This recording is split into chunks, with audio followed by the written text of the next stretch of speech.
come back, and of course we kick things off on Saturday with the holders taking on a team that just got into the championship. Wolverhampton Wanderers hosting Man City at the Molineux Stadium. We had talked about the run that Man City are going on after those 2 games that they played, beating Arsenal, of course, in the opening game and winning their second game there. We had talked about this run that stretches all 6 newly promoted sides from the past 2 seasons. Will be playing Manchester City. 1-1. What a result for Wolves. A huge result. I actually, Wolves has 2 points when you look at the table, but this tells you that they have something that they are preparing for the season. They've played, of course, Everton at home, Leicester away, but only the result in the Wolves team. I have watched teams before playing Man City, and all they do is come and beat us. But Wolves said, no, I'm going to engage you. These guys are passing the ball. They passed the ball totally. Moutinho was terrific. I thought Neves was good in the day. This Wolves team, Tony, is one to watch out for. And I thought they did something to the other 18 clubs. They told them Man City is not superior. They are human beings like us. And I'll not be surprised if Man City is beaten by one of the teams. Of course, very, very interesting. In that particular game, Sergio Aguero came close to scoring immediately after a goal had been disallowed for Wolves from their striker Raul. When you look at the overall play, Manchester City, the way they approached this particular game, especially in the chances they tried to create, most of them, if you saw, we saw a couple of shots from outside the box. We saw that terrific shot from Raheem Sterling, which was wonderfully saved, of course, by that goal by Rui Patricio. Is there a slight bit of lack of creativity because of Kevin De Bruyne's absence? And Tony, you might mention that, but if you look at the Man City squad, comparing it to the one of the previous weekend, Pep has been changing this team. Look at it. At least 2 players who played in the previous game will not feature in the next game. And I thought, how will that work? Tinkering a squad, Tony, even if you have good players, might not work to Man City's way. So he has to identify his starting 11 and only tinker if there's an injury or a game in midweek. Of course, we've seen him this particular season. He hasn't started Leroy Sané, a player that didn't go to the World Cup. So it's very curious for me. Was nominated as young player of the year last season. Actually won it. So it's curious for me that he's being left out of the squad at this particular time.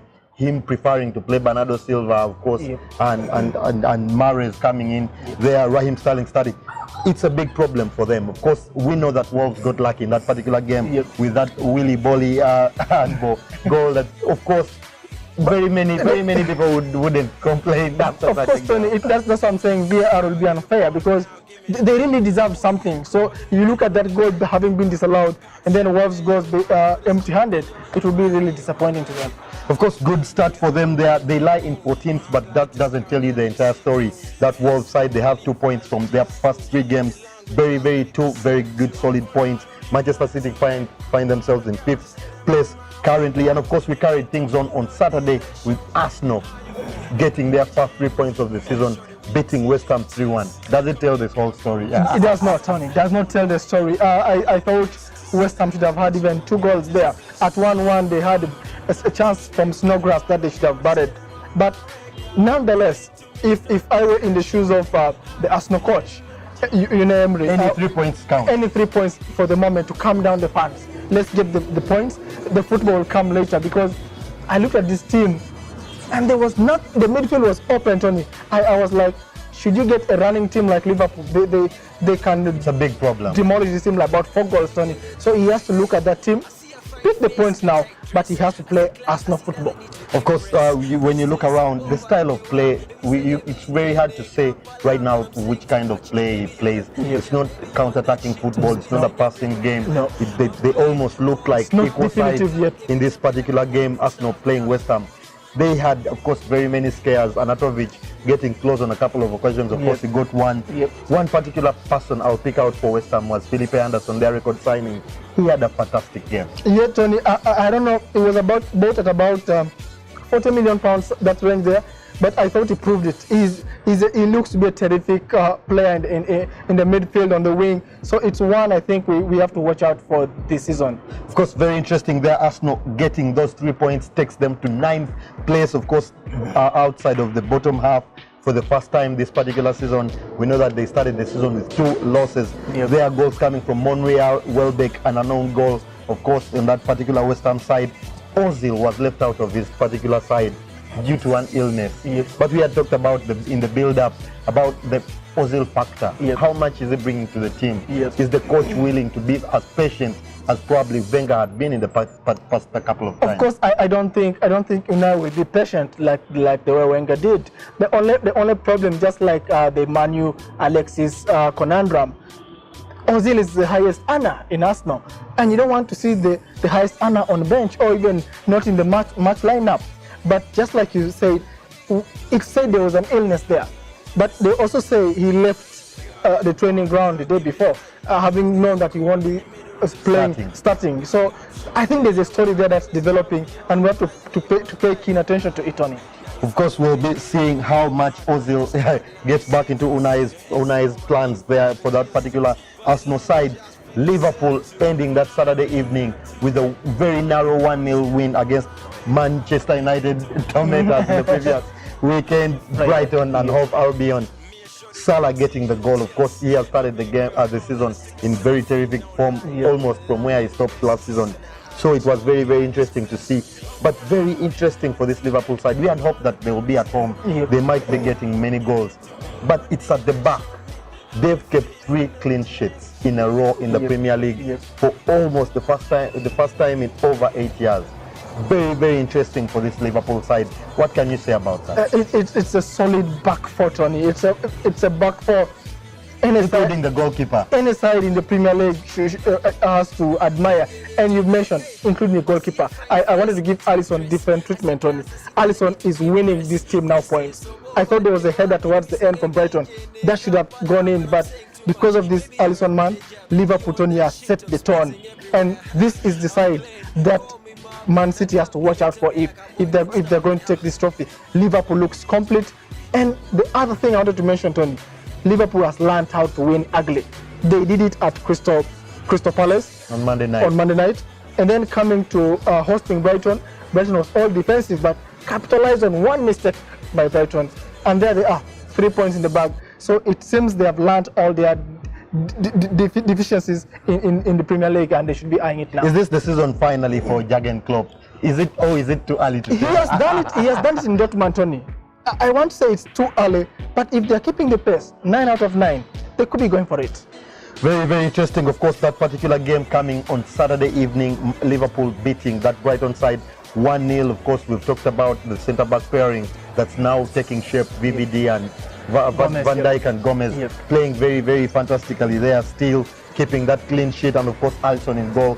Him coming up with a cheeky flick over the striker at one point in that game. So it was very, very interesting to see.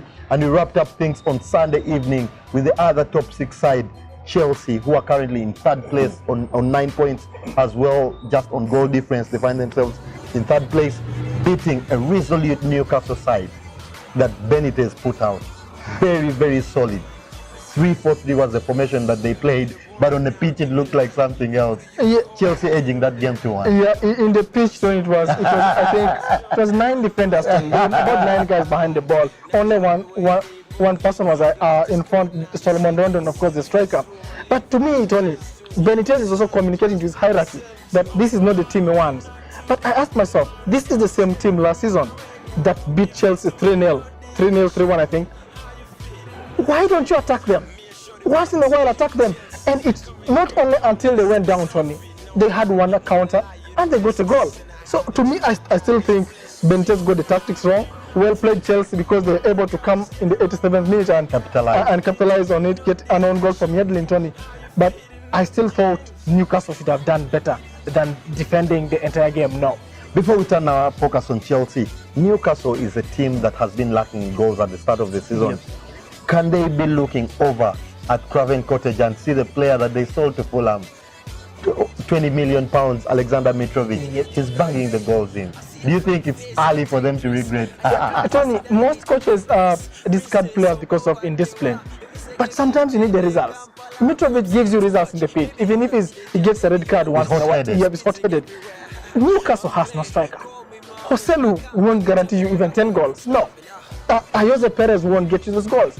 So I think it's a big loss for them to have sold Alexander Mitrovic. But maybe if Rondon will get the goals, but I don't think. I don't think he has made 10 goals in a season in the past couple of games, because it was very, very interesting for Newcastle. They are lacking in their attacking forward.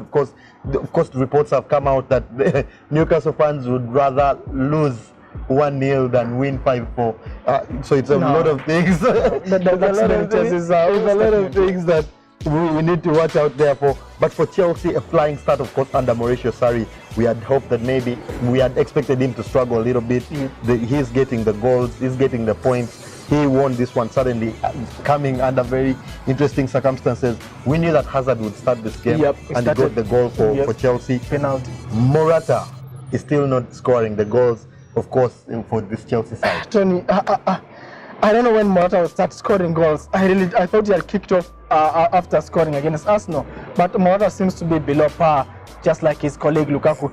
But to me, Tony, this team has not started playing the Sarri football, but they're getting points. That is great. And I was saying, this is the challenge Man United, when we want to talk about them, is going to face.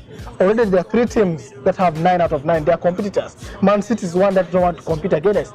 So to me, I think Chelsea will be a surprise package in the top 4. Very, very interesting there, of course. And we know in this particular game, Jorginho, a player brought in by Mauricio Sarri, outpassed the entire Newcastle team. So that was one of the very interesting statistics from that particular game. Very, very interesting weekend of football. Of course, we brought you all those results on our Facebook page, as well as all the information as it came through in that particular weekend. Don't forget, we are always bringing you the best and the biggest in all of football happening each and every week on the Tony and Tim Show. Don't forget to like, subscribe, follow us on all our media pages, YouTube, Facebook, Instagram, and Twitter. We'd like to hear your feedback on the show. We'd like to get your comments on your favorite teams. Send us all that news on all your favorite sports teams that will be taking action in your locality or anywhere across the globe, and we'll be talking about that on our show. For now, we have nothing left to say. Goodbye and enjoy your evening. Fine face in a tight dress. I see class, I see doesn't need to impress. Princess of over there.